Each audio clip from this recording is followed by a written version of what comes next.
Alhamdulillah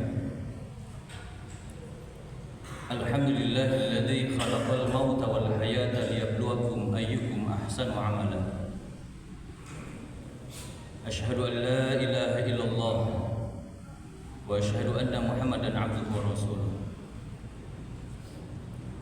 Allahumma shalli wa sallim wa barik ala nabiyyina Muhammadin wa ala alihi wa ashabihi ajma'in wa man tabi'ahum bi ihsanin ila yaumiddin. Fa ya ibadallah ittaqullaha haqqa tuqatih wa la tamutunna illa wa antum muslimun. Amma ba'd. Jemaah Jumat rahimakumullah, marilah kita bersaksi tiada ilah kecuali Allah Azza wa Jalla yang telah memberikan nikmat untuk kita semuanya. Allah yang masih memberikan umur yang panjang untuk kita. Allah yang telah memberikan kesempatan hidup untuk kita. Oleh karenanya, marilah kita baktikan seluruh kehidupan kita hanya untuk Allah. Niscaya Allah akan memberi kenikmatan kepada kita yang lebih banyak lagi. Salawat dan salam semoga tetap tercurah kepada Nabi kita, Nabi Muhammad sallallahu alaihi wasallam, panutan kita, suri tauladan bagi kita semuanya. Tidak ada lagi nabi setelah Nabi Muhammad sallallahu alaihi wasallam. Mudah-mudahan keistiqomahan kita dalam mengikuti jejak sunnah-sunnah Nabi kita Nabi Muhammad sallallahu alaihi wasallam, kelak di yaumil akhir kita akan mendapatkan syafaatnya. Jemaah Jumat rahimakumullah,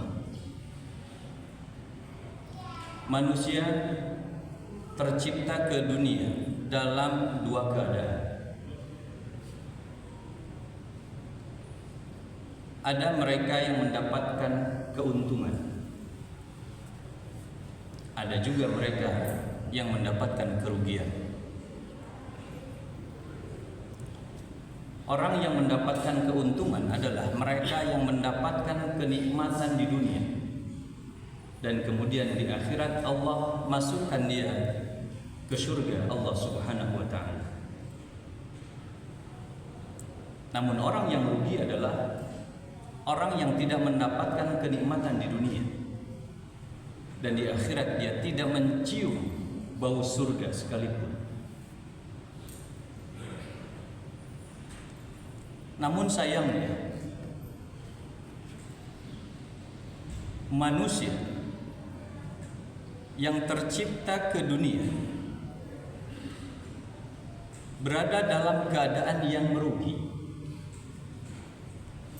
sebagaimana yang Allah Subhanahu wa ta'ala ingatkan untuk kita di dalam surat Al-Asr. Wal 'asr innal insana lafi khusrin illa alladhina amanu wa 'amilus shalihat wa tawassaw bil haqq wa tawassaw bis sabr.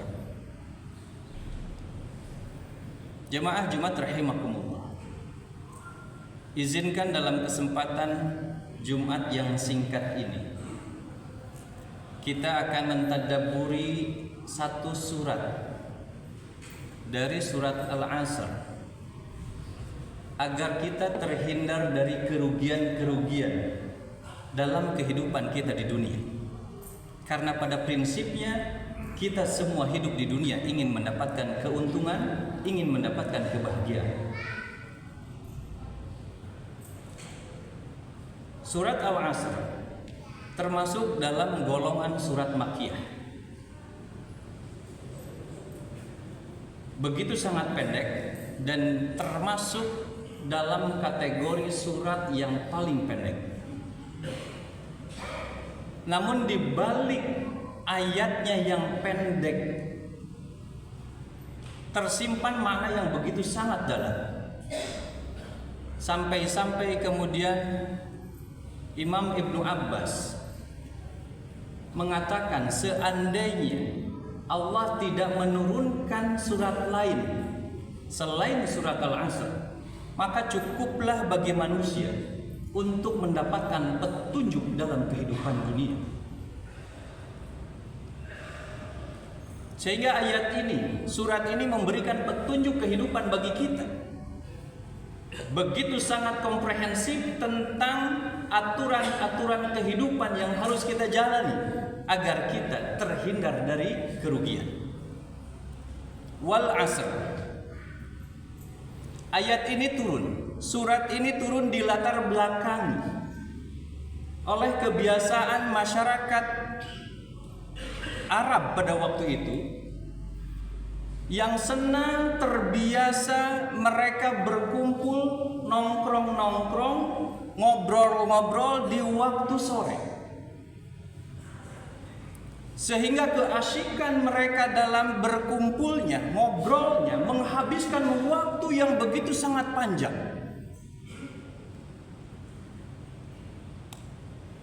Bukan hanya sekedar dalam obrolan, tetapi perbincangan mereka di dalam menghabiskan waktu pada waktu asar itu seringkali perbincangannya, obrolannya menuai permusuhan di antara kelompok-kelompok mereka. Sehingga tidak jarang dari obrolan-obrolan mereka, tongkrongan-tongkrongan mereka pada akhirnya melahirkan permusuhan-permusuhan. Maka kemudian Allah Subhanahu wa taala mengingatkan Nabi Muhammad sallallahu alaihi wasallam pada waktu yang biasa dilakukan oleh orang-orang kafir itu agar dijauhi oleh orang-orang yang beriman. Wal asr, demi waktu asar. Karena memang pada waktu asar itulah orang-orang banyak terlalai, banyak terlena dengan waktu-waktu yang santainya. Sehingga kita banyak melihat pada waktu asar orang banyak yang jalan-jalan bersantai-santai dan banyak kegiatan-kegiatan yang kemudian menghabiskan waktunya yang kemudian tidak sadar sudah sampai pada waktu malam. Di dalam terjemahan Al-Quran, wal asr sering dimaknai sebagai terjemahan demi waktu. Waktu yang spesifik adalah waktu asar. Wal asr juga sering diterjemahkan dengan makna demi masa. Masa yang kemudian tidak bisa terpisah dari waktu. Masa di mana manusia hidup pada zamannya yang dia menggunakan waktu. Maka masa akan selalu mempunyai keterkaitan dengan zaman. Sehingga jamaah Jumat rahimakumullah, ayat ini mengingatkan tentang kita pada kehidupan saat di mana hari ini kita hidup dengan menggunakan waktu di zaman kita hari ini hidup. Wal asr bukan bercerita tentang waktu lampau, tapi wal asr berbicara tentang waktu kita hari ini hidup dan waktu yang akan datang. Wal asr demi masa di mana kita hidup di zaman ini. Ketika hari ini kita mengatakan hari ini adalah zamannya zaman modern, globalisasi, teknologi, maka kita diingatkan tentang waktu ini. Wal asr demi waktu di mana kita hari ini hidup di zaman teknologi.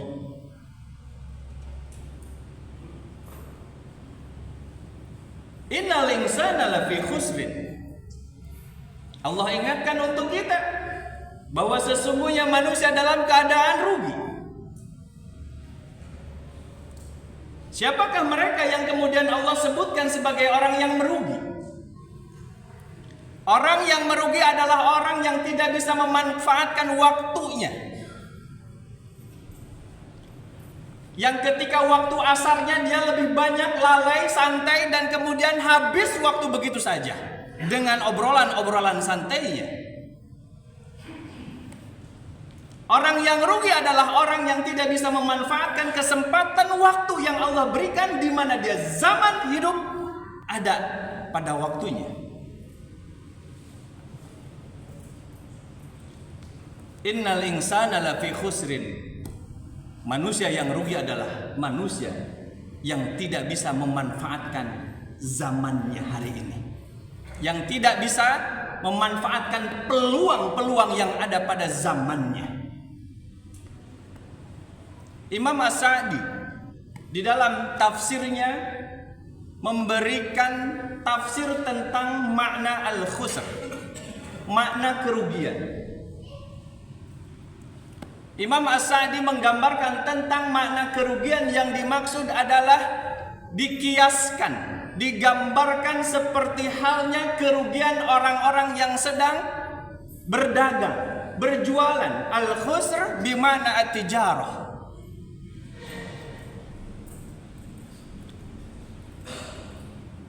Seorang pedagang akan mampu menghitung keuntungannya pada hari itu. Al-khusr memiliki makna konteks dunia dan materi.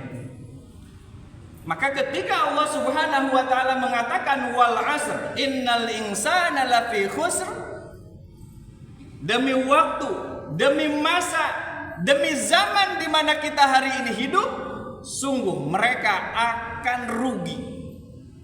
Dalam konteks dunianya dia akan rugi, dan kemudian berdimensi pada akhiratnya. Maka kerugian al-khusr ketika seseorang melalaikan waktu, akan kehilangan peluang potensinya hidup di dunia yang akan rugi dan kemudian membawa kerugian pada akhirat. Jamaah Jumat rahimakumullah, Allah Subhanahu wa taala kemudian mengingatkan kepada kita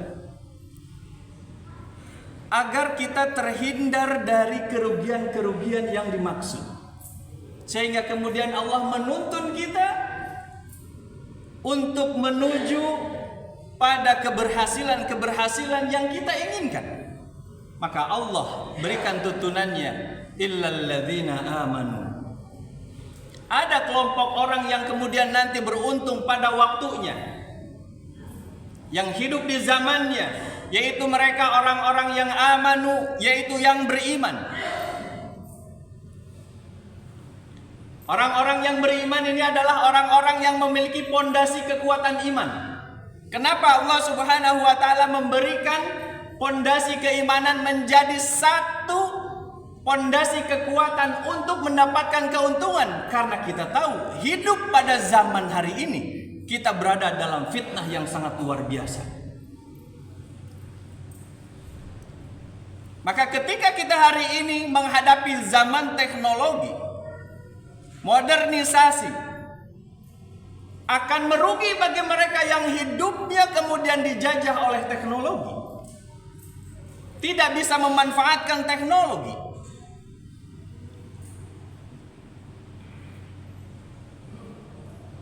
Sehingga kemudian Allah Subhanahu wa taala membentengi diri kita agar tidak terjebak pada arus-arus global yang padanya kita hidup dengan zaman yang penuh dengan tantangan dan fitnah. Hari ini kita mendapati fitnah yang begitu sangat luar biasa. Bahkan kemaksiatan pun lebih dahsyat kita hari ini rasakan. Jika dulu tongkrongan orang-orang Arab kafir Quraisy hanya pada waktu-waktu asar dalam kelompok-kelompoknya, hari ini banyak orang yang kemudian ngobrol sepanjang hari dengan teknologinya, dalam grup-grup WhatsApp-nya, di gadgetnya, di HP-nya, bahkan menghabiskan waktu berhari-hari, berjam-jam, lupa pada kegiatan-kegiatan yang utamanya. Maka ini tantangan. Kejahatan, kemaksiatan pun kemudian banyak kita dapatkan di dalam tantangan dunia maya, teknologi di mana hari ini begitu sangat canggih. Bahkan kemaksiatan sampai di tempat-tempat privasi masih sempat-sempatnya dilakukan oleh kebanyakan orang. Kejahatan yang sangat luar biasa, sampai-sampai kemudian kepolisian memiliki cyber army-nya, menunjukkan begitu dahsyatnya kejahatan, kemaksiatan, tantangan hidup di zaman teknologi. Sehingga kemudian Allah Subhanahu wa taala membentengi kita dengan keimanan. Maka orang-orang yang hidup di zaman ini akan selamat, akan untung kalau kemudian mempunyai basic agama yang kuat, pondasi keimanan yang kuat. Karena hari ini kita berada dalam tantangan zaman yang begitu sangat dahsyat. Anak-anak bahkan hari ini sudah memainkan gadget, pinjol, judol, dan lain sebagainya. Semua ada di dalam teknologi gadget. Kenapa mereka bisa terjerumus? Karena keimanannya, karena pondasi akidahnya yang lemah, sehingga mudah terjebak ke dalam buayan-buayan setan yang ada di dalam teknologi gadget. Jemaah Jumat rahimakumullah. Yang kedua, Allah Subhanahu wa taala menuntun kita agar keluar dari kerugian. Di mana Allah kemudian menuntun kita agar bekerja keras, memiliki etos kerja yang kuat. Maka dalam ayat ini kemudian Allah memerintahkan kepada kita wa amilus sholihat. Hari ini kita berada di tantangan zaman yang begitu sangat luar biasa. Gak bisa kita bersantai-santai, gak bisa kita diam-diam saja. Seorang Profesor Renal Kasali menyebutkan hari ini zamannya adalah zaman disrupsi. Pilihannya hanya dua, berubah atau punah. Berubah dengan amal soleh, berubah dengan pekerjaan-pekerjaan yang direncanakan, yang tidak melalaikan waktunya untuk kita beribadah. Maka orang yang beruntung, yang hidup pada zaman ini adalah mereka yang bekerja, mereka yang mempunyai semangat etos kerja yang dilandasi keimanan kepada Allah Subhanahu wa taala. Karena hari ini banyak orang yang bekerja, tetapi pada akhirnya berada di dalam jeruji besi karena lagi-lagi mereka tidak kuat dalam pondasi keimanannya. Maka hari ini ketika kita mendapati tantangan zaman kemaksiatan yang begitu sangat luar biasa, bekerja bukan hanya sekedar bekerja, tetapi kerja kita, etos kerja kita harus dibangun oleh pondasi iman yang kuat agar melahirkan karakter yang baik. Yang ketiga, watawasau bil haq watawasau bis sabr. Agar kita keluar dari kerugian dalam kompetisi yang begitu sangat luar biasa hari ini, Allah memerintahkan untuk kita saling support, saling bersinergi, saling mendukung satu sama lainnya. Jangan saling sikut, karena saling sikut akan melahirkan perpecahan, akan melahirkan kerugian. Oleh karena itu Allah Subhanahu wa taala ingatkan kita pada zaman hari ini adalah zamannya di mana kita kolaborasi. Zamannya kita harus saling mengingatkan, tawasau bil haq, tawasau bis sabr. Zamannya kita harus saling mendukung, menguatkan. Jangan sampai kemudian kita saling meruntuhkan. Tawasau bil haq, tawasau bis sabr memiliki makna untuk kita semua saling dukung, saling mengingatkan, dan saling memberikan perhatian. Watawasau bil haq watawasau bis sabr. Inilah yang kemudian harus kita hidupkan di tengah-tengah hari ini. Kemaksiatan, fitnah yang begitu sangat luar biasa. Maka mari kita hidupkan dakwah. Maka jadilah kita hari ini dai, teman di antara teman-teman kita yang bisa saling mengingatkan. Jangan sampai kawan kita, teman kita terjebak kepada kemaksiatan-kemaksiatan.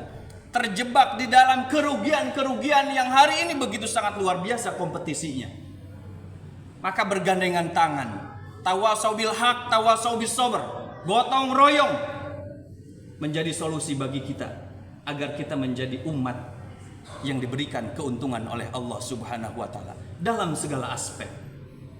Mudah-mudahan Allah Subhanahu wa taala memberikan kepada kita keuntungan yang besar, keuntungan yang baik fid dunya wal akhirah, sampai pada akhirnya kita nanti diberikan nikmat oleh Allah dalam kehidupan dunia dan nikmat dalam kehidupan akhirat. Allah masukkan kita ke dalam surga. Barakallahu li wa lakum fil Qur'anil Karim.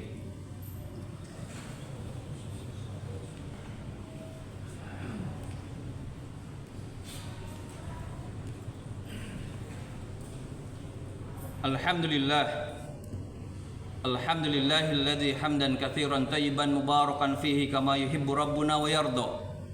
Asyhadu an la ilaha illallah wa asyhadu anna Muhammadan abduhu wa rasuluh. Allahumma salli wa sallim wa barik ala Muhammadin wa ala alihi wa ashabihi ajma'in.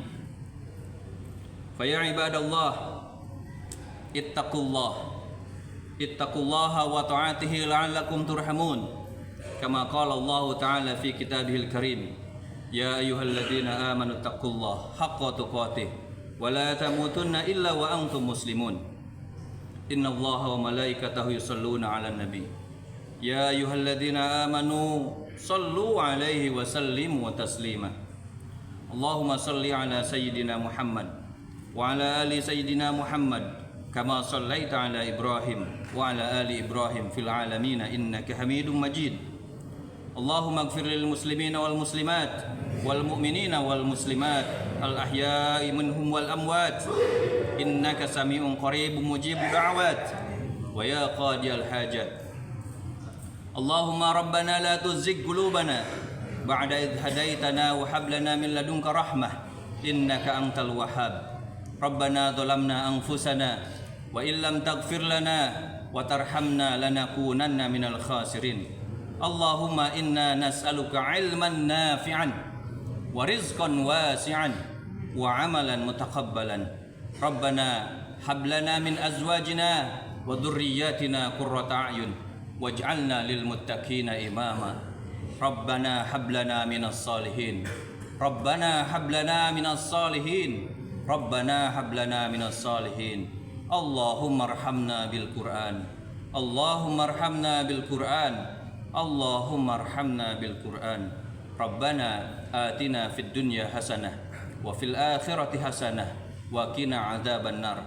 Wa sallallahu ala nabiyyina Muhammadin wa ala alihi wa sahbihi ajma'in.